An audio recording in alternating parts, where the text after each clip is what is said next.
मुंबईतील प्रसिद्ध रेडिओ क्लबवरती देखील FDA कडून कारवाई करण्यात आलेली आहे। प्रसिद्ध अशा रेडिओ क्लबवरती FDA ला ज्या तक्रारी आहेत त्या प्राप्त झालेल्या होत्या आणि या तक्रारीच्या आधारे या ठिकाणी तपासणी केली असता संपूर्ण या रेडिओ क्लबचा जो पाहणी आहे ती केली। यामध्ये अनेक ज्या त्रुटी आहेत त्या आढळून आल्या। त्याच्यामध्ये अनेक ठिकाणी माशांचा वावर आहे जिवंत तो देखील आढळून आला। त्यासोबतच या ठिकाणी ज्या धुण्याच्या भांड्याच्या परिसरात झुरळ देखील अनेक ठिकाणी आहेत ते या ठिकाणी फिरताना पाहायला मिळालं। त्यासोबतच अन्नपदार्थ आहे ते जमिनीवर ठेवलेले होते।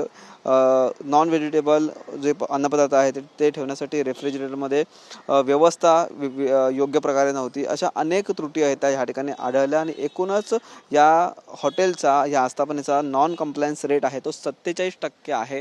असा रेट जो आहे तो FDA कडून देण्यात आलेला आहे। त्यामुळे या हॉटेलचा सध्या अन्न पुरवठ्याचा जो परवाना आहे तो रद्द करण्यात आलेला आहे। त्यामुळे या ठिकाणी हे सर्व रेडिओ क्लबचं हॉटेल आहे ते सध्या बंद असल्याचं पाहायला मिळालं। अनेक वेळा या रेडिओ क्लबच्या ठिकाणी मोठमोठे कार्यक्रम आहेत ते आयोजित केले जातात आणि या ठिकाणी मोठ्या संख्येने नागरिक देखील जेवणासाठी आणि खाण्यासाठी येत असतात। परंतु FDA ने केलेल्या कारवाईनंतर हे हॉटेल सध्या बंद करण्यात आलेलं आहे।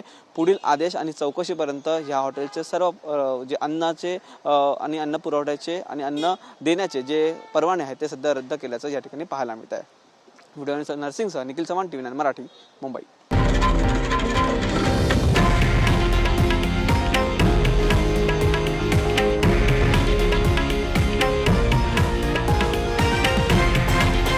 हे आहे देशातील नंबर 1 न्यूज नेटवर्क आणि आपण पाहत आहात TV9 मराठी, एकमेव।